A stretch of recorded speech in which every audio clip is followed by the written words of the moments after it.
백만장자가 가난한 사람으로 변장하고 노파의 차고에 살러 갔는데 어느 날 문을 두드리지 않고 집에 들어갔다가 그녀가 하고 있는 일에 충격을 받았다.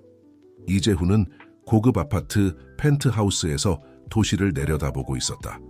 30세의 나이에 그는 10년 전 부모님의 비극적인 죽음 이후 물려받은 재정 제국의 소유자였다.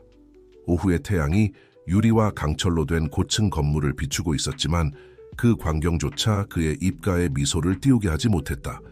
한숨을 쉬며 이재훈은 창에서 멀어져 위스키 한 잔을 따랐다.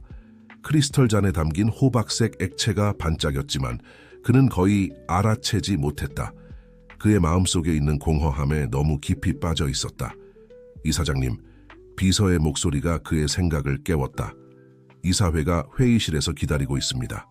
이재훈은 열정 없이 고개를 끄덕였다. 또 다른 회의, 그에게 아무런 의미가 없는 또 다른 비즈니스 결정. 함께 나눌 사람이 없다면 세상의 모든 돈이 무슨 소용일까? 해운 기업의 대리석 복도를 걸어가면서 이재훈은 부모님을 떠올렸다. 김정호와 박미영은 비즈니스 세계에서 위험 있는 인물들이었지만 그에게는 단순히 아빠와 엄마였다. 그가 20살 때 비행기 사고로 돌아가신 부모님의 죽음은 그를 황폐하게 만들었고 어떻게 다뤄야 할지 모르는 거대한 재산을 남겼다. 회의는 다른 많은 회의들과 마찬가지로 진행되었다. 숫자, 그래프, 성장 전망. 이재훈은 기계적으로 고개를 끄덕이고 승인했지만 그의 마음은 멀리 떠돌아다녔다. 마침내 회의가 끝나자 그는 임원들과 작별 인사를 나누고 도시의 거리를 걸어 나갔다. 봄의 선선한 밤이었다. 상점들의 넌사인이 사람들로 가득 찬 인도를 밝히고 있었고 모두가 자신만의 세계에 빠져 있었다. 이재훈은 그들 사이를 걸으며 그 어느 때보다도 외로움을 느꼈다. 그때 그는 그녀를 보았다. 인도에 앉아있는 할머니가 딸로 보이는 젊은 여성과 빵 한 조각을 나누고 있었다. 그 광경은 그의 마음을 깊이 움직였다. 아무것도 없음에도 불구하고 그 두 여인은 그에게 부족한 모든 것을 가진 것 같았다. 사랑, 동반자, 목적. 이재훈은 그들 앞에 멈춰서서 잠시 망설이다 지갑을 꺼냈다. 할머니가 고개를 들어 그를 바라보았고 그녀의 눈은 피곤해 보였지만 친절했다. 안녕하세요, 젊은이. 그녀가 따뜻한 미소로 말했다. 혹시 남는 빵이 있나요? 그 질문은 그를 완전히 무장해제시켰다. 여기 그는 여러 생애 동안 쓸 수 있는 것보다 더 많은 돈을 가지고 있는데 이 여인은 그에게 빵 한 조각을 물어보고 있었다. 이재훈은 주저없이 지갑에서 모든 지폐를 꺼내 그들에게 건넸다. 제발 받아주세요. 그가 떨리는 목소리로 말했다. 당신들이 저보다 더 필요할 것 같습니다. 할머니는 놀란 표정으로 그를 바라보았지만 그녀가 뭔가 말하기도 전에 이재훈은 빠르게 군중 속으로 사라졌다. 그의 심장이 빠르게 뛰었고 오랜만에 공허함이 아닌 다른 감정을 느꼈다. 흥분의 불꽃, 목적의 감각. 그날 밤 호화로운 펜트하우스의 킹사이즈 침대에 누워 있으면서 이재훈은 할머니와 그녀의 딸을 계속 생각했다. 그들은 그가 준 돈으로 무엇을 할까? 그들의 삶이 바뀔까? 그리고 그때 그의 마음속에 한 아이디어가 형성되기 시작했다. 그 두 여인의 삶뿐만 아니라 그의 삶도 바꿀 아이디어였다. 새로운 에너지로 가득 차 이재훈은 일어나 컴퓨터를 켰다. 그는 몇 시간 동안 연구하고 계획하며 그의 인생에서 가장 중요한 실험을 준비했다. 태양이 지평선 위로 떠오르기 시작할 때 그는 모든 것을 준비했다. 그는 할머니에게 익명으로 거액의 기부를 할 것이다. 그리고 나서 거린으로 변장하여 그 행동이 그들의 삶을 어떻게 변화시키는지 가까이에서 지켜볼 것이다. 위험하고 어쩌면 조금 미친 짓일 수도 있지만 수년 만에 처음으로 이재훈은 정말로 중요한 일을 하고 있다고 느꼈다. 새로운 날이 도시 위로 밝아오는 동안 이재훈은 미소를 지었다. 미래가 어떻게 될지 알 수 없었지만 한 가지는 확실했다. 그의 인생이 영원히 바뀌려 하고 있다는 것이었다. 박영숙 65세은 매일 아침처럼 딸 지은과 함께 노숙자 쉼터의 작은 방에서 눈을 떴다. 어려움에도 불구하고 박영숙은 항상 시간과 고난으로 주름진 얼굴에 미소를 띠고 있었다. 좋은 아침이야, 우리 딸. 그녀가 이미 일어나 슈퍼마켓 캐시어 일을 위해 옷을 입고 있는 지은에게 인사했다. 안녕하세요, 엄마. 지은이 피곤한 미소로 대답했다. 오늘 기분이 어떠세요? 세상을 정복할 기분이지. 박영숙이 농담을 했지만 둘 다 현실이 매우 다르다는 것을 알고 있었다. 지은이 출근 준비를 하는 동안 박영숙은 어젯밤에 그들에게 후한 돈을 준 우아한 젊은이와의 만남을 떠올렸다. 그 덕분에 오늘은 모퉁이 카페에서 제대로 된 아침 식사를 할 수 있을 것이다. 가자 엄마. 지은이 엄마의 팔을 잡으며 말했다. 제가 일하러 가기 전에 아침 먹으러 갑시다. 카페에서 스크램블 에그와 따뜻한 커피를 즐기고 있을 때 웨이트리스가 봉투를 들고 그들의 테이블로 다가왔다. 실례합니다. 박영숙 씨와 지은 씨 맞으신가요? 그녀가 물었다. 두 여자가 놀라며 고개를 끄덕였다. 오늘 아침에 두 분을 위해 이 봉투가 도착했어요. 웨이트리스가 박영숙에게 봉투를 건넸다. 떨리는 손으로 박영숙은 봉투를 열었다. 안에는 편지와 수표가 있었는데 그녀의 눈이 크게 떠졌다. 세상에. 그녀가 가슴에 손을 얹으며 외쳤다. 지은아, 이것 좀 봐. 지은이 수표를 받아들고 그 금액을 보고 거의 기절할 뻔했다. 10억 원. 동봉된 편지에는 이렇게 적혀 있었다. 존경하는 박영숙님과 지은님께 당신들의 친절과 너그러움이 주목받지 않은 것은 아닙니다. 이 선물은 당신들이 받아 마땅한 삶을 살 수 있도록 하기 위한 것입니다. 현명하게 사용하시고 지금까지 해오신 것처럼 항상 다른 이들을 돕는 것을 잊지 마세요. 한 친구로부터. 두 여인의 뺨에 눈물이 흘러내렸고 그들은 지금 일어나고 있는 일을 이해하려고 애썼다. 누가 이런 일을 했을까? 이게 진짜일까? 아니면 잔인한 장난일까? 은행에 가봐야 해요. 지은이 정신을 차리며 말했다. 이게 진짜인지 확인해야 해요. 수표의 진위를 확인한 은행 방문 후 박영숙과 지은은 갑자기 꿈에도 생각하지 못했던 부를 얻게 되었다. 다음 며칠은 감정의 소용돌이와 결정의 연속이었다. 그들이 가장 먼저 한 일은 집을 찾는 것이었다. 그들은 조용한 동네의 아름다운 집을 찾았고 그 집에는 박영숙이 그토록 사랑하는 꽃을 가꿀 수 있는 정원이 있었다. 이사는 빨리 끝났다. 결국 그들이 가진 물건이 많지 않았기 때문이다. 어느 날 밤 새 집의 식당에서 저녁을 먹던 중 지은이 걱정스러운 표정으로 엄마를 바라보았다. 엄마, 정말 이 돈을 모두 우리가 가져도 될까요? 그녀가 물었다. 너무 많아요. 박영숙은 딸의 손을 부드럽게 잡았다. 우리 딸아, 이 돈은 선물이야. 축복이지.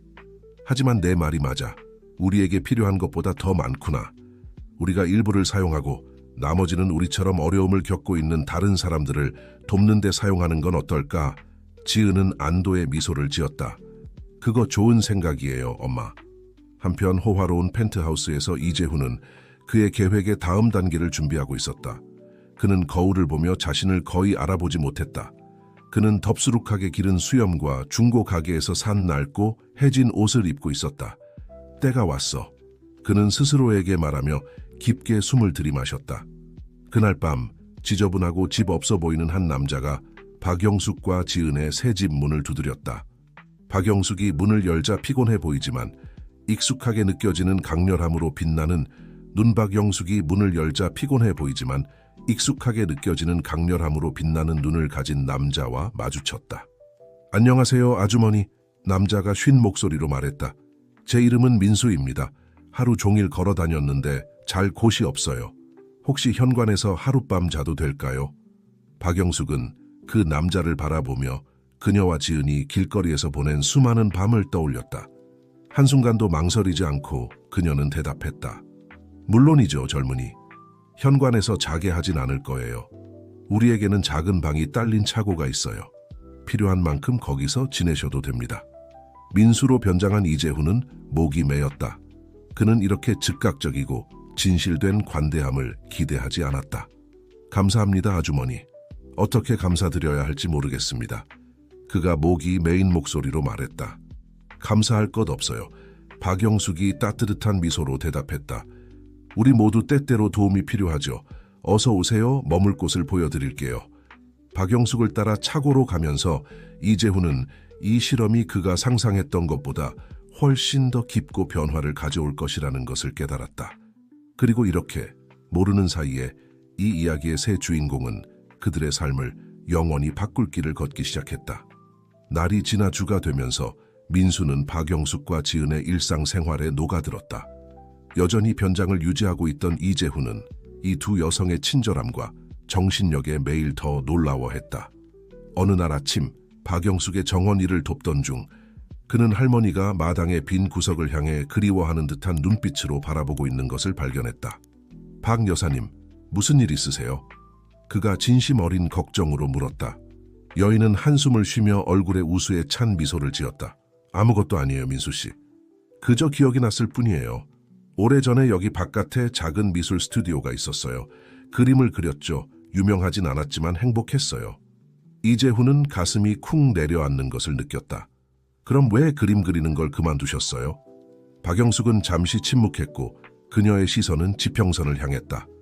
인생이겠죠. 어려움들, 걱정거리들, 조금씩 붓을 내려놓게 됐어요. 그리고 나중에는 글쎄요, 우리에겐 머리 위에 지붕조차 없었으니까요. 그 순간 이재훈은 결심을 했다. 박 여사님, 예술 활동을 다시 시작해보시는 게 어떨까요? 이제 이 아름다운 집이 있으니 여기에 스튜디오를 만들 수 있잖아요. 박영숙의 눈이 잠시 반짝였지만 곧 의심이 그녀의 표정을 흐렸다. 오, 글쎄요, 민수 씨. 너무 오래됐어요. 붓을 어떻게 잡는지조차 기억나지 않을 거예요. 다시 시작하기에 늦은 때는 없어요. 이재훈이 돈 이상의 방법으로 도울 수 있는 방법을 찾았다고 느끼며 주장했다. 재료를 좀 사러 가는 건 어떨까요? 제가 스튜디오 설치를 도와드릴게요. 박영숙은 놀라움과 감사함이 섞인 표정으로 그를 바라보았다. 당신은 좋은 사람이에요, 민수 씨. 좋아요, 그렇게 해요. 다음 며칠은 활동의 소용돌이였다. 이재훈은 계속 민수 역할을 하면서 박영숙이 캔버스, 붓, 물감을 사는 것을 도왔다. 함께 그들은 정원의 한 공간을 청소하고 정리해 작지만 아늑한 스튜디오로 만들었다. 박영숙이 수년 만에 처음으로 붓을 잡았을 때 그녀의 손이 떨렸다. 하지만 색이 캔버스 위로 흐르기 시작하자 그녀 안에 무언가가 깨어났다. 꺼졌다고 생각했던 불꽃이 다시 타오르기 시작했다. 이재훈은 이젤 앞에서 생기를 되찾는 할머니를 경이롭게 지켜보았다. 그녀의 눈은 전에 보지 못했던 빛으로 빛났고 작업하는 동안 진정한 미소가 그녀의 얼굴을 밝혔다. 어느 날 오후 박영숙이 그림을 그리고 이재훈이 조용히 지켜보고 있을 때 지은이 퇴근하고 돌아왔다. 엄마, 그녀가 그 광경을 보고 놀라며 외쳤다. 그림을 그리고 계세요? 박영숙은 딸을 향해 돌아섰고 뺨에 물감 자국이 묻은 채 환하게 웃고 있었다. 그래, 우리 딸. 민수가 내 옛 열정을 되살리도록 설득했어. 지은은 눈물을 글썽이며 민수를 감사의 눈빛으로 바라보았다. 고마워요. 그녀가 속삭였다. 엄마가 이렇게 행복해하는 모습을 본 지 몇 년이나 됐는지 모르겠어요. 이재훈은 설명할 수 없는 따뜻함을 가슴에 느꼈다. 생애 처음으로 그는 진정으로 의미 있는 일을 하고 있다고 느꼈다.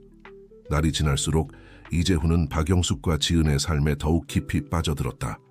그는 집안일을 도왔고 박영숙의 예술가 시절 이야기를 들었으며 조금씩 그들의 삶의 세부 사항을 알아갔다. 어느 날 밤 함께 저녁 식사를 하던 중 박영숙이 자신의 과거에 대해 이야기하기 시작했다. 알다시피 우리가 항상 가난했던 건 아니에요. 그녀가 목소리에 슬픔을 담아 말했다. 내 예술 덕분에 꽤 잘 살았던 때가 있었죠. 이재훈과 지은은 관심을 갖고 그녀를 바라보며 계속 이야기하도록 격려했다. 난 유망한 예술가였어요. 만에 박영숙이 계속했다. 내 그림들이 잘 팔렸고 우리는 편안한 삶을 살았죠. 하지만 그때 그녀의 목소리가 약간 떨렸다. 한 남자를 만났어요. 그의 이름은 정우였죠. 지은은 엄마의 손을 잡고 조용히 지지를 보냈다. 이재훈은 주의 깊게 듣고 있었고 그들이 중요한 무언가를 밝히려 한다고 느꼈다. 전구는 처음엔 매력적이었어요. 이 박영숙이 계속했다. 큰 프로젝트들에 대해 이야기했고 내 재능으로 우리가 함께 큰 돈을 벌 수 있을 거라고 했죠. 하지만 점점 상황이 바뀌었어요. 박영숙은 잠시 멈추고 깊게 숨을 들이마신 후 계속했다. 전구가 미술품 위조범이었다는 게 밝혀졌어요. 그는 내가 유명한 작품들의 복제품을 그리길 원했고 그걸 진품인 양 팔려고 했죠. 물론 난 거절했지만 그는 그건 좋아하지 않았어요. 이재훈은 피가 얼어붙는 것을 느꼈다.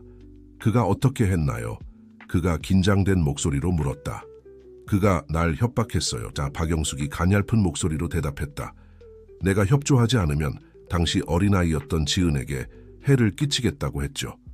난 두려웠고 결국 굴복했어요. 지은은 엄마를 껴안았고 조용히 눈물을 흘렸다. 이재훈은 분노와 연민이 뒤섞인 감정을 느꼈다. 수년간 난 그 위조품들을 그렸어요. 박영숙이 계속했다. 더럽고 죄책감에 시달렸죠. 예술에 대한 사랑을 잃어버렸어요. 그리고 마침내 그를 떠날 용기를 냈을 때 정우는 예술계의 누구도 다시는 나를 믿지 않도록 만들었어요. 우리는 모든 걸 잃고 결국 길거리에 나앉게 됐죠. 무거운 침묵이 식탁에 내려앉았다. 이재훈은 정보를 처리하면서 뭔가 맞지 않는다고 느꼈다. 전구라는 이름, 미술품 위조, 그 이야기에 익숙한 무언가가 있었다. 박 여사님, 그가 마침내 말을 꺼냈다. 혹시 그 사람, 정구의 사진이 있으신가요?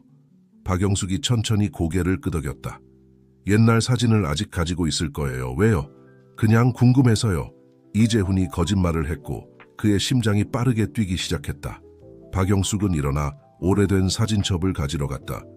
그녀가 돌아와 이재훈에게 사진을 보여주자 그는 세상이 무너지는 것 같았다. 사진 속의 남자, 정우는 그의 아버지였다. 김정호였다. 이재훈은 숨이 막히는 것을 느꼈다. 이제 모든 것이 맞아떨어졌다. 아버지의 갑작스러운 재산, 저택을 장식했던 미술품들, 그의 부의 출처를 항상 둘러싼 미스터리. 민수 씨, 괜찮으세요? 지은이 그의 창백해진 얼굴을 보고 물었다. 이재훈은 기계적으로 고개를 끄덕였지만 말을 할 수 없었다.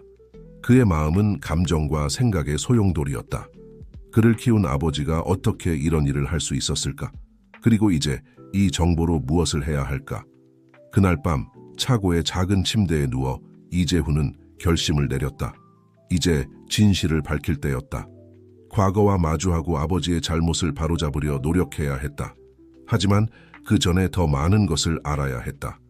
박영숙의 이야기를 완전히 이해하고 그녀의 삶이 어떻게 그의 가족과 얽혔는지 알아야 했다. 마음이 무거웠지만 결심을 굳힌 이재훈은 자신에게 약속했다. 개인적인 대가가 무엇이든 옳은 일을 하겠다고. 진실이 밝혀질 것이고 그와 함께 아마도 모두를 위한 구원과 새로운 시작의 가능성도 올 것이다. 이재훈의 정체 폭로 이후 며칠은 감정의 소용돌이였다. 해윤재단의 상속자가 모든 재산을 기부하겠다는 소식은 도시의 금융계와 사교계의 폭풍처럼 퍼져나갔다. 어떤 이들은 그를 미쳤다고 했고 다른 이들은 성인이라고 했지만 이재훈은 남들의 의견에 신경 쓰지 않았다.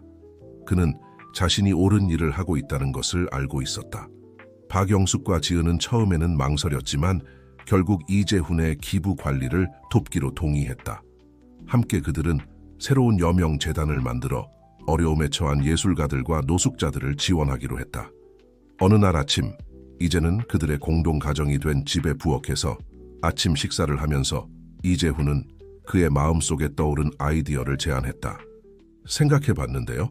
그가 무의식적으로 커피를 저으며 말을 꺼냈다. 기금의 일부를 사용해 지역 예술센터를 만드는 건 어떨까요? 박영숙이 관심 있게 그를 바라보았다. 예술센터라고요? 이재훈이 고개를 끄덕이며 아이디어를 발전시켰다. 네, 박 여사님 같은 예술가들이 다른 사람들을 가르칠 수 있는 곳이요. 어려움을 겪은 사람들이 예술을 통해 출구를 찾을 수 있는 곳이요. 무료 강좌도 제공하고 전시회도 열고 그리고 쉼터도 될 수 있겠어요. 지은이 흥분을 감지하고 덧붙였다. 노숙자들이 안전하게 머물며 회복하고 새로운 기술을 배울 수 있는 곳이요. 박영숙이 미소 지었고 그녀의 눈은 흥분으로 빛났다. 정말 멋진 아이디어예요. 우리가 많은 삶을 바꿀 수 있겠어요. 그렇게 새로운 에너지로 가득 차 세 사람은 이 새 프로젝트에 착수했다. 그들은 도심에 버려진 오래된 건물을 찾아 변신시켰다. 이재훈은 비즈니스 세계의 인맥을 활용해 허가를 신속히 받고 추가 지원을 얻었다. 지은은 물류와 행정을 맡아 타고난 경영 재능을 보여주었다. 그리고 박영숙은 그녀의 경험과 따뜻한 마음으로 센터의 영혼이 되었다. 새로운 여명 예술센터 및 쉼터 개관식 날은 축하와 감동의 순간이었다. 수십 명의 사람들이 모였다. 지역 예술가들, 박영숙과 지은의 옛 쉼터 동료들, 호기심 많은 이웃들, 심지어 이재훈의 몇몇 옛 사업 파트너들도 이 대의를 지지하기 위해 왔다. 개관 리본을 자르면서 이재훈은 박영숙과 지은을 바라보며 감사와 애정의 물결을 느꼈다. 이 두 여인은 가장 예상치 못한 방식으로 그의 삶에 들어와 그가 항상 갈망했던 가족이 되어 주었다. 두 분께 어떻게 감사드려야 할지 모르겠어요. 그가 축하의 소란에서 벗어난 조용한 순간에 말했다. 박영숙이 그의 손을 잡았다. 감사할 것 없어요, 아들아. 우리 모두 이 과정에서 함께 치유되었잖아요. 지은이 고개를 끄덕이며 미소 지었다. 게다가 누군가는 당신이 현실감을 잃지 않도록 해야 해요. 이제 자성가가 되었다고 해서 집에서 설거지를 안 해도 된다고 생각하지 마세요. 세 사람은 웃음을 터뜨렸고 그 순수한 기쁨의 소리가 공기 중에 울려 퍼졌다. 그 소리는 그들이 함께 만들어낸 새로운 시작을 상징하는 듯했다. 몇 달이 지나면서 새로운 여명센터는 번창했다. 그곳은 도시의 많은 사람들에게 희망의 등대가 되었다. 박영숙은 단순히 예술 기법을 가르치는 것을 넘어 정서적 상처를 치유하는 데 도움을 주는 미술 워크숍을 이끌었다. 지으는 사람들이 사회에 재통합될 수 있도록 직업훈련 프로그램과 상담을 조직했다. 이재훈은 예상치 못한 재능을 발견했다. 그는 기본 경영과 창업에 대한 수업을 시작해 센터 거주자들이 자립할 수 있는 기술을 개발하도록 도왔다. 어느 날 오후 박영숙이 아이들 그룹을 미술 활동으로 이끄는 것을 지켜보던 이재훈은 어깨에 손이 닿는 것을 느꼈다. 지은이었다. 알아요? 그녀가 따뜻한 미소로 말했다.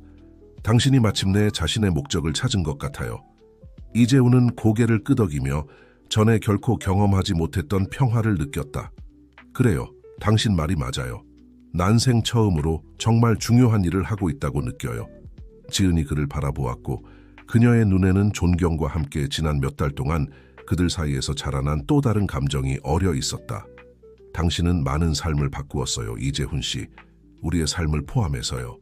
그는 그녀를 바라보며 위장 속에서 설렘을 느꼈다. 당신들이 먼저 내 삶을 바꿨어요. 인생에서 정말 중요한 것이 무엇인지 가르쳐 주었죠. 그들은 뭔가 더 말하려던 참이었지만 박영숙이 그들을 불렀다. 얘들아, 이리 와봐. 이 꼬마 예술가들을 도와줘야겠어. 웃으며 이재훈과 지은은 아이들 그룹에 합류했고 함께 걸어가며 그들의 손이 살짝 스쳤다. 새로운 여명센터에서의 날들은 도전으로 가득했지만 기쁨도 함께했다. 매번의 성공 스토리, 되찾은 미소, 만들어진 예술작품은 연민과 두 번째 기회의 힘을 상기시켜 주었다. 어느 날 밤 집에서 저녁 식사를 하던 중 박영숙이 이재훈과 지은에게 놀라운 소식을 전했다. 전시회를 열기로 했어요.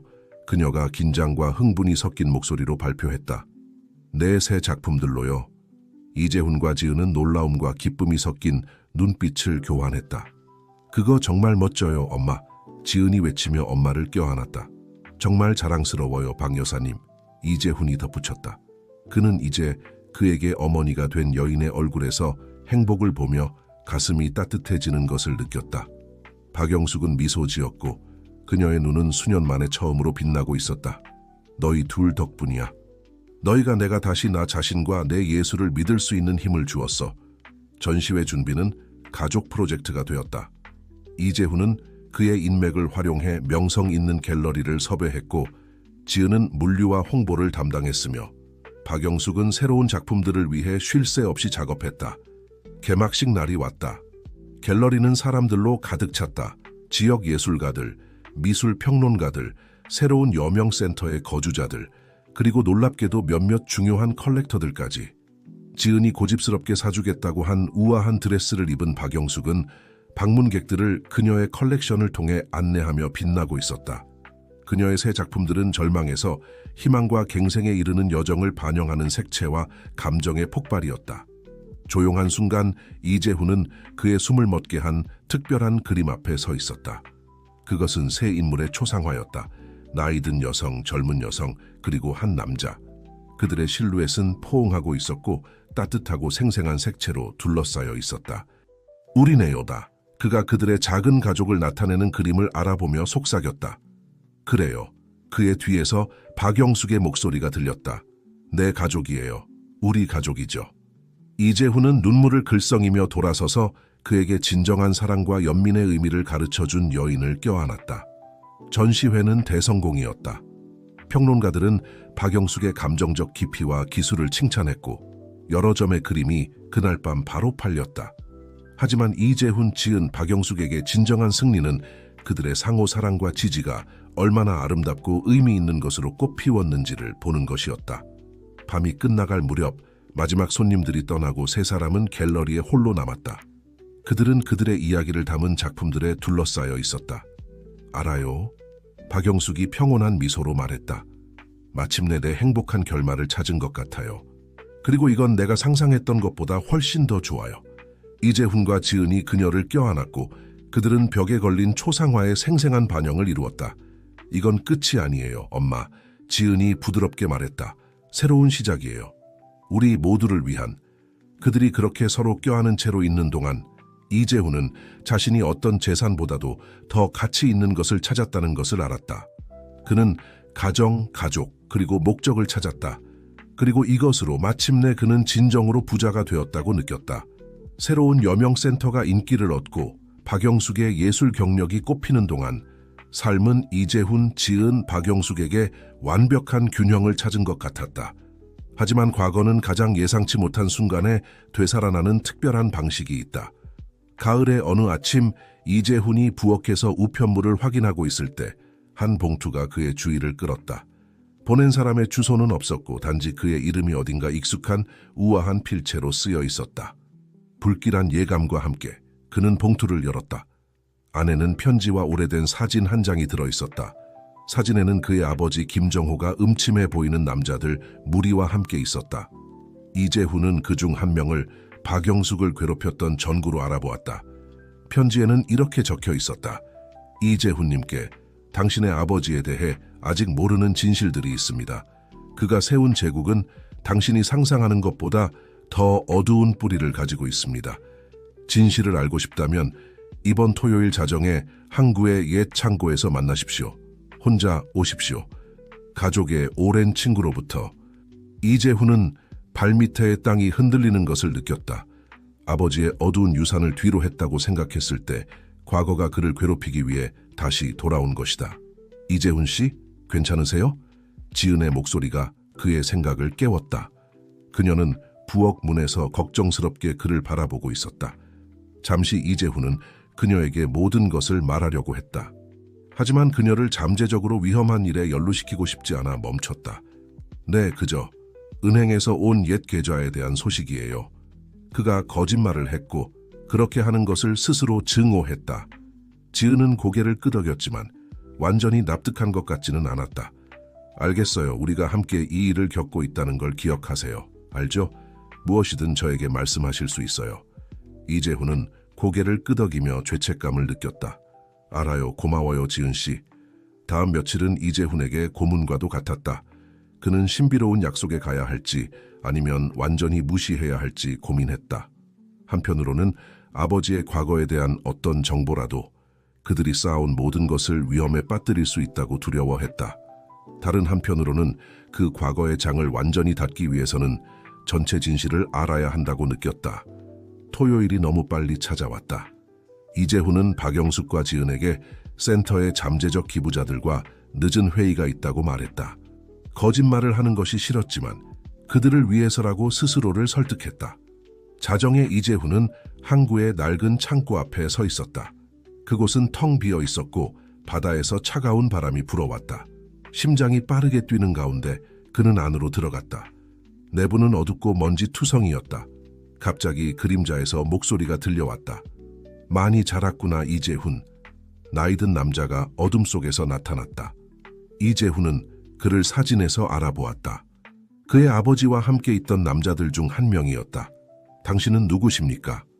이재훈이 침착함을 유지하려 노력하며 물었다. 내 이름은 기현이다. 난 오랫동안 네 아버지의 동업자였지. 그 남자가 슬픈 미소를 지으며 대답했다. 그리고 난 너에게 경고하러 왔다. 무엇에 대해서요? 기현은 한숨을 쉬었다. 네 아버지는 박영숙 같은 예술가들을 속인 것만이 아니야. 그는 매우 위험한 사람들과 연루되었어, 이재훈. 지금 그 사람들이 너와 네가 아버지의 재산으로 하고 있는 일에 대해 매우 관심을 갖고 있지. 이재훈은 오싹함을 느꼈다. 무슨 뜻이세요? 네 아버지는 위조 미술품 판매를 통해 범죄 조직들의 돈을 세탁했어. 기현이 설명했다. 그가 죽었을 때 많은 빚을 남겼지. 이제 그들은 네가 그 빚을 갚기를 기대하고 있어. 이재훈의 머리가 어지러웠다. 하지만 저는 거의 모든 돈을 기부했어요. 남은 것은 새로운 여명센터에 투자되어 있고요. 기현이 엄숙하게 고개를 끄덕였다. 알고 있다. 그리고 그들은 그것을 좋아하지 않아. 그들은 조치를 취하려 하고 있어. 어떤 종류의 조치요? 이재훈이 물었지만 대답을 두려워했다. 너를 둘러싼 모든 사람들을 위험에 빠뜨릴 수 있는 종류지. 기현이 대답했다. 특히 박영숙과 그녀의 딸을. 이재훈은 세상이 무너지는 것 같았다. 그가 쌓아온 모든 것, 그가 찾은 가족이 아버지의 죄 때문에 위험에 처해 있었다. 제가 무엇을 할 수 있죠? 그가 절망적으로 물었다. 기현이 그에게 봉투를 건넸다. 여기 네 아버지와 그의 동업자들의 모든 불법 활동에 대한 증거가 있다. 이것을 당국에 넘겨라. 그들이 너와 너의 가족들에게 오기 전에 그들을 막을 수 있는 유일한 방법이야. 이재훈은 떨리는 손으로 봉투를 받았다. 왜 저를 돕고 계신 거죠? 기현은 슬프게 미소 지었다. 누군가는 이 부패와 거짓의 순환을 끊어야 하기 때문이야. 그리고 난 네가 그 사람이라고 믿는다. 이재훈. 이재훈이 창고를 나왔을 때 그의 마음은 생각과 감정의 소용돌이였다. 그는 자신과 사랑하는 사람들의 삶을 영원히 바꿀 수 있는 중요한 결정을 내려야 한다는 것을 알았다. 집으로 운전하는 동안 이재훈은 자신이 이룬 모든 것에도 불구하고 아버지의 유령이 여전히 그를 쫓고 있다는 것을 깨달았다. 이제 그 어느 때보다도 이 새로운 위협에 맞서고 그들이 함께 쌓아온 모든 것을 지키기 위해 새로운 가족의 힘과 사랑이 필요할 것이다. 결심을 하고 이재훈은 박영숙과 지은에게 완전히 정직해야 할 때라고 판단했다. 그는 이것을 혼자 해결할 수 없었다. 함께라면 이 새로운 시련을 극복하고 새로운 여명센터의 유산이 두려움과 비밀이 아닌 희망과 구원의 유산이 되도록 할 방법을 찾을 수 있을 것이다. 이재훈은 자정이 한참 지나서야 집에 도착했다. 그의 마음은 무겁고 걱정으로 가득 찼다. 놀랍게도 그는 지은이 거실에서 그를 기다리고 있는 것을 발견했다. 그녀의 얼굴에는 불안한 표정이 서려 있었다. 이재훈 씨, 어디 계셨어요? 지은이 소파에서 일어서며 물었다. 제가 아는 모든 기부자들에게 전화해봤는데 아무도 늦은 회의에 대해 아는 사람이 없더라고요. 죄책감이 이재훈을 강타했다. 그는 더 이상 진실을 숨길 수 없다는 것을 깨달았다. 지은 씨, 당신과 박 여사님과 이야기를 나눠야 해요. 그가 무거운 목소리로 말했다. 중요한 일이에요. 몇 분 후 세 사람은 부엌에 앉아 있었다. 박영숙은 늦은 시간임에도 불구하고 깨어 있었고 걱정스러운 눈으로 그들을 바라보고 있었다. 이재훈은 깊게 숨을 들이쉬고 모든 것을 이야기하기 시작했다.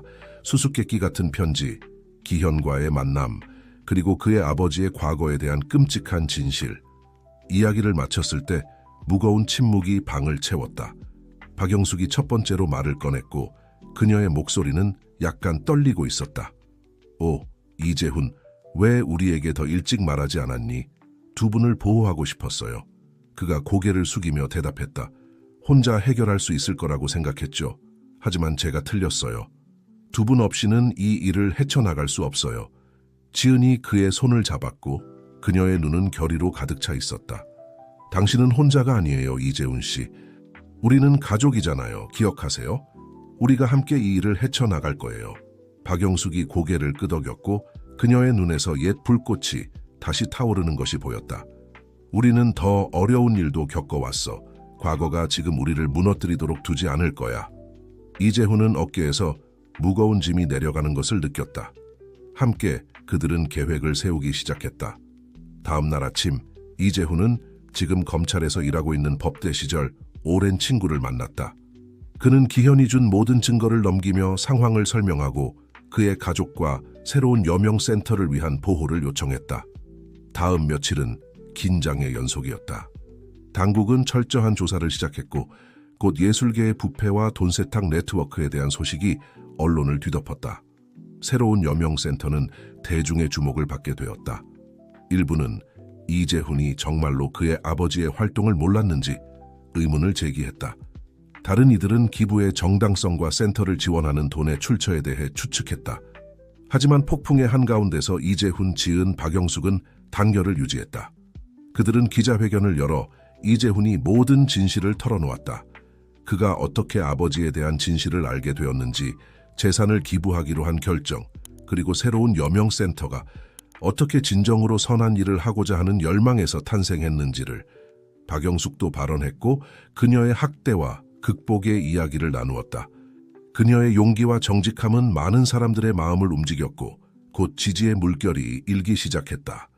예술가들, 사업가들, 그리고 일반 시민들이 새로운 여명센터의 일을 옹호하기 위해 모였다. 센터 덕분에 삶이 변화된 사람들의 이야기가 소셜미디어와 언론을 뒤덮었다. 한편 수사는 진전을 보이고 있었다. 김정호의 옛 동업자들 중 몇몇이 체포되었고 점차 범죄 네트워크가 무너지기 시작했다. 어느 날 밤 이재훈, 지은, 박영숙이 함께 저녁 식사를 하고 있을 때 전화가 울렸다. 사건을 담당하는 검사였다. 끝났습니다, 이재훈 씨. 그가 지친 듯하지만 만족스러운 목소리로 말했다. 우리가 조직 전체를 해체했습니다. 이제 여러분은 안전합니다. 이재훈은 어깨에서 거대한 짐이 내려가는 것을 느꼈다. 그는 지은과 박영숙에게 소식을 전했고 세 사람은 안도와 감동으로 가득 찬 포옹을 나누었다. 우리가 해냈어요. 지은이 눈물을 글썽이며 속삭였다. 박영숙은 미소를 지었고 그녀의 얼굴은 자부심으로 빛났다. 난 항상 우리가 해낼 수 있을 거라고 믿었어. 함께라면 말이야. 다음 며칠은 새로운 시작의 느낌을 가져왔다. 새로운 여명센터는 논란에 휘말리는 대신 그 어느 때보다 강해졌다. 이재훈이 상황을 처리한 투명성과 정직성은 더 많은 사람들이 그들의 대의를 지지하도록 영감을 주었다. 어느 날 오후 이재훈이 센터의 복도를 걸으며 진행 중인 미술 수업과 워크숍을 관찰하고 있을 때 그는 깊이 감동을 받는 장면을 목격했다. 박영숙이 캔버스 앞에 앉아 있었고 주변에는 아이들 무리가 둘러싸고 있었다. 그녀는 아름다운 풍경화를 그리고 있었는데 그것은 생생한 색채와 희망으로 가득 차 있었다. 이 나무 보이니? 박영숙이 아이들에게 설명하고 있었다. 비록 그 뿌리는 어둠 속에 있지만 가지들은 빛을 향해 뻗어 있어. 우리도 그래. 우리가 어디에서 왔든 우리의 과거가 얼마나 어두웠든 상관없이 우리는 항상 빛을 향해 자랄 수 있어. 이재훈은 목이 메는 것을 느꼈다. 그 말들이 그의 마음 깊숙이 울려 퍼졌다. 갑자기 그는 어깨에 손이 닿는 것을 느꼈다. 지은이었다. 아름답죠? 그렇지 않나요? 그녀가 그 장면을 애정 어린 눈으로 바라보며 말했다. 이재훈은 고개를 끄덕였다. 정말 그래요.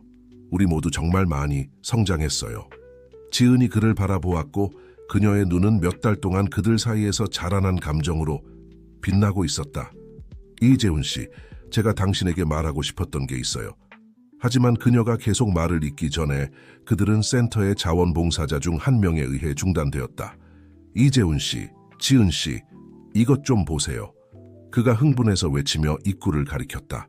밖에는 군중이 모여 있었다. 그들은 동네 주민들, 지역 예술가들, 심지어 몇몇 유명 인사들이었다. 모두가 새로운 여명센터를 지지하는 플래카드와 포스터를 들고 있었다. 우리 지역사회를 위해 해주신 모든 일에 감사드리고 싶습니다. 군중 속 누군가가 외쳤다. 이재훈과 지은은 놀라고 감동받아 밖으로 나갔다. 박영숙도 그들과 합류했고 그녀의 눈은 행복으로 빛나고 있었다. 한 사람씩 사람들은 센터가 어떻게 그들의 삶을 변화시켰는지에 대한 이야기를 나누기 시작했다. 열정을 되찾은 예술가들, 목적을 찾은 젊은이들, 센터의 도움으로 어려운 시기를 극복한 가족들의 이야기였다. 이야기를 들으면서 이재훈은 말로 표현할 수 없는 기쁨으로 가슴이 가득 차는 것을 느꼈다. 그는 지은과 박영숙, 그의 인생을 바꾼 두 여인을 바라보며 자신이 진정한 집을 찾았다는 것을 알았다. 그날 밤 즉흥적인 축하 행사가 끝난 후 이재훈, 지은, 박영숙은 집 정원에 앉아 별이 가득한 하늘을 바라보았다. 알아요? 이재훈이 하늘을 보며 말했다. 어렸을 때 저는 항상 제 인생의 목적이 무엇일지 궁금해했어요. 이런 방식으로 그것을 찾게 될 줄은 전혀 상상하지 못했죠. 박영숙이 그의 손을 잡았다. 때로는 아들아, 목적이 우리를 찾아오기도 해. 그리고 종종 그것은 어려움으로 위장해서 오지. 지은이 고개를 끄덕이며 이재훈의 어깨에 머리를 기댔다. 그리고 때로는 우리의 목적이 다른 사람들의 목적과 얽혀 있기도 해요. 우리 쇠처럼 말이에요. 이재훈은 지은을 바라보며 센터에서 중단되었던 순간을 떠올렸다. 지은 씨, 아까 뭐라고 말씀하시려고 했죠? 그녀가 미소 지었고 그녀의 뺨에 약간의 홍조가 돌았다. 당신을 사랑한다고 말하려고 했어요, 이재훈 씨. 이 모든 일을 겪으면서 당신을 사랑하게 되었어요. 이재훈의 심장이 뛰었다. 주저없이 그는 그녀에게 부드럽게 키스했다. 저도 당신을 사랑해요, 지은 씨. 처음부터 그랬던 것 같아요. 박영숙은 모성에 가득한 미소로 그들을 지켜보고 있었다. 내 아이들, 너희가 얼마나 나를 행복하게 하는지 몰라.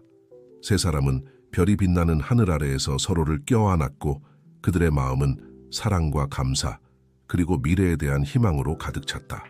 그 후 몇 달, 몇 년 동안 새로운 여명센터는 계속 성장하고 확장되었다.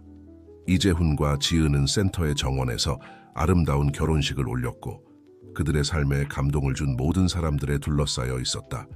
박영숙은 행복으로 빛나며 그들을 재단으로 이끌었다. 이재훈, 지은, 박영숙의 이야기는 많은 사람들에게 영감의 원천이 되었다. 그들은 사랑과 연민, 그리고 결단력이 어떤 장애물도 극복할 수 있다는 것을, 그리고 가장 어두운 시작에서도 밝은 빛이 태어날 수 있다는 것을 보여주었다. 그리고 이렇게 외로움과 죄책감에서 시작된 실험은 구원과 사랑, 그리고 목적의 이야기로 변모했다. 이재훈, 지은, 박영숙은 서로에게서 가족을 찾았을 뿐만 아니라 그들의 삶을 훨씬 넘어 지속될 희망의 유산을 만들어냈다. 5년이 지났고 그 별이 빛나던 정원의 밤 이후 많은 것이 변했다. 새로운 여명센터는 이제 도시뿐만 아니라 전국의 희망의 등대가 되었다. 다른 도시와 국가에서 정기적으로 대표단이 와서 그들의 모델을 배우고 자신들의 지역사회에 적용하려 했다. 이재훈과 지은은 이제 행복한 결혼 생활을 하며 첫 아이를 기다리고 있었다. 70세가 된 박영숙은 주변 모든 사람들에게 전염되는 활력과 기쁨을 발산했다. 그녀의 예술은 국제적으로 인정받게 되었고 그녀의 작품들은 전 세계 갤러리에서 전시되고 있었다. 봄의 맑은 아침, 세 사람은 센터의 이재훈 사무실에 모여 새로운 여명센터의 5주년 기념 축하 계획을 논의하고 있었다. 정말 특별한 무언가를 해야 할 것 같아요. 지은이 불룩한 배를 부드럽게 쓰다듬으며 말했다. 우리가 이룬 모든 것과 얼마나 멀리 왔는지를 반영하는 무언가를요. 박영숙이 고개를 끄덕이며 눈을 반짝였다. 대규모 미술 전시회는 어떨까요? 이 5년 동안 센터를 거쳐간 모든 예술가들의 작품을 전시할 수 있을 거예요. 이재훈은 미소 지으며 아내의 손을 잡았다. 멋진 아이디어예요. 그리고 장학금 프로그램을 확대하기 위한 자선 갈라와 결합할 수도 있겠네요. 그들이 세부 사항을 논의하는 동안 문을 두드리는 소리가 그들을 중단시켰다. 센터의 첫 거주자 중 한 명이자 이제는 가장 사랑받는 미술 교사 중 한 명인 미영이었다. 죄송합니다, 방해해서요. 그녀가 미소 지으며 말했다. 하지만 여러분을 만나고 싶어 하는 분이 계세요. 미영 뒤에 나이 든 신사 한 분이 나타났다. 이재훈은 즉시 그를 알아보았다. 기현 씨? 그가 놀라며 물었다. 그 남자가 고개를 끄덕이며 수줍은 미소를 지었다. 안녕하세요, 이재훈 씨. 오랜만이군요. 지은과 박영숙이 호기심 어린 눈으로 이재훈을 바라보았다. 그는 그들에게 기현에 대해 5년 전 그의 아버지에 대한 진실을 밝혀준 남자에 대해 이야기한 적이 있었다. 들어오세요. 이재훈이 놀라움에서 회복하며 말했다. 무슨 일로 오셨나요? 기현이 사무실로 들어왔고 그의 시선은 새로운 여명센터에 대한 사진과 기사로 가득 찬 벽을 훑었다. 당신의 일을 지켜보고 있었습니다, 이재훈 씨. 기현이 감탄하며 말했다. 여기서 이루어낸 것들은 정말 놀랍습니다. 이재훈은 기현을 지은과 박영숙에게 소개하며 5년 전 사건에서의 그의 역할을 간단히 설명했다. 제가 왔습니다. 왜냐하면 기현이 잠시 멈추며 적절한 말을 찾는 듯했다. 제 과거와 화해하고 싶어서요. 그리고 허락해 주신다면 도움을 드리고 싶습니다. 기현의 고백은 모두를 놀라게 했다. 그는 단순히 김정호의 동업자 이상이었다는 것이 밝혀졌다. 그는 그의 가장 친한 친구였고 수년간 불법 활동에 눈을 감았었다. 그것이 자신의 문제가 아니라고 스스로를 설득하며 말이다. 하지만 당신이 한 일을 보면서 이재훈 씨, 기현이 계속했다. 어떻게 아버지의 유산을 아름답고 의미 있는 것으로 변화시켰는지를 보면서 옳은 일을 하기에 결코 늦지 않았다는 것을 깨달았습니다. 기현은 지난 몇 년간 김정호 시대에 도난당하거나 위조된 미술품들을 추적하고 회수하는 데 시간을 보냈다고 설명했다. 그는 상당한 컬렉션을 모았고 이제 그것을 새로운 여명센터에 기증하고 싶어 했다. 이 작품들이 좋은 일에 쓰이길 바랍니다. 기현이 말했다. 교육하고 영감을 주고 치유하는 데 말이죠. 이재훈, 지은, 박영숙은 서로를 바라보며 기현의 제스처에 감동받았다. 그 순간 이재훈에게 아이디어가 떠올랐다. 우리 기념 축하의 중심 주제로 이것을 사용하는 건 어떨까요? 그가 제안했다. 이 작품들로 특별 전시회를 열어 한때 기만의 도구로 사용되었던 예술이 이제 어떻게 치유하고 지역사회를 하나로 모으는 데 사용되는지 이야기를 들려줄 수 있을 것 같아요. 그 아이디어는 열렬한 환영을 받았다. 다음 몇 주 동안 모두가 전시회와 갈라 준비를 위해 쉴 새 없이 일했다. 예술가들, 자원봉사자들, 센터 거주자들이 모두 힘을 합쳐 정말 특별한 무언가를 만들어냈다. 축하의 날이 왔다. 새로운 여명센터는 완전히 변모했다. 벽에는 예술 작품들이 걸려 있었고 각각의 작품은 구원과 희망의 이야기를 담고 있었다. 주 전시실 중앙에는 기현이 회수한 작품들이 전시되어 있었고 그 옆에는 작품들의 역사와 새로운 목적을 설명하는 패널이 있었다. 갈라는 대성공이었다. 예술계 인사들, 자선가들, 정치인들, 일반 시민들이 어우러져 센터에 영감을 주는 이야기로 하나가 되었다. 박영숙은 자신이 직접 디자인하고 그린 드레스를 입고 빛나며 다가오는 모든 사람들과 이야기를 나누고 웃음을 나누었다. 밤의 한순간 이재훈이 연설을 하기 위해 무대에 올랐다. 그는 군중을 바라보았고 지은과 박영숙의 행복한 얼굴을 보며 감정의 물결을 느꼈다. 5년 전 그가 시작했다. 저는 길을 잃었습니다. 이해할 수 없고 도망치고 싶은 유산에 갇혀 있었죠. 하지만 운명 아니면 우리보다 더 큰 무언가가 저를 제 인생을 영원히 바꿔놓은 두 놀라운 여성에게 이끌었습니다. 이재훈은 잠시 멈추고 애정 어린 눈으로 박영숙과 지은을 바라보았다. 박영숙 여사님과 지은 씨는 저에게 가족, 사랑, 그리고 목적의 진정한 의미를 가르쳐 주셨습니다. 우리가 어디에서 왔는지, 우리의 조상들이 어떤 실수를 했는지는 중요하지 않다는 것을, 우리는 항상 우리의 삶으로 아름답고 의미 있는 것을 만들어낼 수 있다는 것을 보여주셨습니다. 이재훈은 새로운 여명센터의 여정에 대해 죄책감과 외로움에서 태어난 아이디어가 어떻게 많은 사람들에게 희망의 등대가 되었는지에 대해 계속 이야기했다. 하지만 오늘 밤은 우리가 이룬 것을 축하하는 것만이 아닙니다. 이재훈이 말했다. 이는 미래를 바라보고 우리가 앞으로 무엇을 할 수 있을지 상상하는 것입니다. 왜냐하면 매일이 새로운 여명이고 세상을 조금 더 나은 곳으로 만들 새로운 기회이기 때문입니다. 이재훈은 그때 새로운 여명센터의 확장 계획을 발표했다. 다른 도시에 새로운 지부를 열고 불우한 지역사회에 젊은 예술가들을 위한 국제 장학 프로그램을 시작하는 것 등이 포함되어 있었다. 그리고 이 모든 것은 여러분 한 분 한 분이 없었다면 불가능했을 것입니다. 그가 감정에 복받쳐 결론을 내렸다. 모든 예술가, 모든 자원봉사자, 모든 후원자, 도움을 구하거나 제공하기 위해 우리 문을 두드린 모든 분들, 여러분이 새로운 여명의 심장입니다. 우리를 믿어주시고 예술이 치유하고 하나로 모을 수 있는 힘을 믿어주셔서 감사합니다. 이재훈이 무대에서 내려왔을 때 지은과 박영숙의 포옹이 그를 맞이했다. 세 사람은 잠시 그렇게 서 있었고 그들의 심장이 하나로 뛰는 것을 느끼며 그들이 얼마나 멀리 왔는지 그리고 함께 얼마나 성장했는지를 깨달았다. 밤은 음악과 춤, 활기찬 대화와 함께 계속되었다. 기현은 저녁 내내 대부분 뒤에 머물러 있다가 이재훈에게 다가왔다. 당신은 여기서 정말 놀라운 일을 해냈습니다. 이재훈 씨. 그가 눈물을 글썽이며 말했다. 당신 아버지가 자랑스러워 하실 겁니다. 이재훈은 고개를 끄덕이며 감사해 했다. 감사합니다, 기현 씨. 모든 것에 대해서요. 당신이 없었다면 이 모든 것이 가능하지 않았을 겁니다. 축하 행사가 끝나갈 무렵 이재훈, 지은, 박영숙은 센터의 정원에서 만났다. 그들의 삶에서 많은 중요한 순간들을 지켜본 같은 별이 빛나는 하늘 아래였다. 우리가 이렇게 멀리 왔다는 게 믿기세요? 지은이 배에 손을 얹으며 물었다. 박영숙이 미소 지었고 그녀의 눈은 자부심과 향수의 혼합으로 빛났다. 인생은 우리를 놀라게 하는 멋진 방법이 있죠. 그렇지 않나요? 5년 전 우리가 어디에 있었는지, 그리고 지금 어디에 있는지 생각하면 이재훈은 그의 인생을 바꾼 두 여인을 껴안았다. 우리는 정말 운이 좋아요. 그가 조용히 말했다. 그리고 가장 좋은 것은 아직 오지 않았어요. 그 순간 마치 우주가 그의 말을 확인하려는 듯 지은이 부드럽게 숨을 들이켰다. 이재훈, 그녀가 놀라움과 흥분이 섞인 목소리로 말했다. 아기가 오는 것 같아요.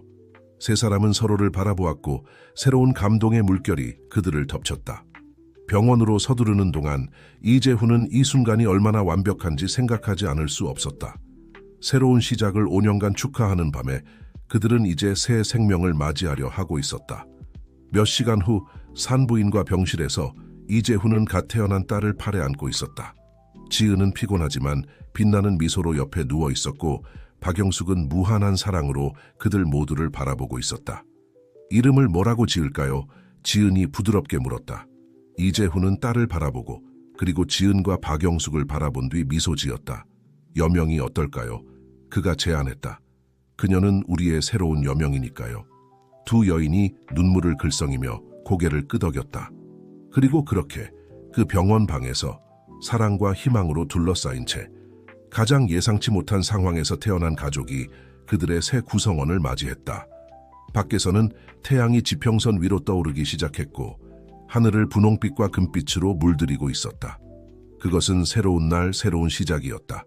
그리고 이재훈, 지은, 박영숙, 그리고 작은 여명에게는 밝은 미래의 약속이었다. 그 미래는 사랑과 예술, 그리고 하루하루 세상을 더 나은 곳으로 만드는 기쁨으로 가득 차 있을 것이다.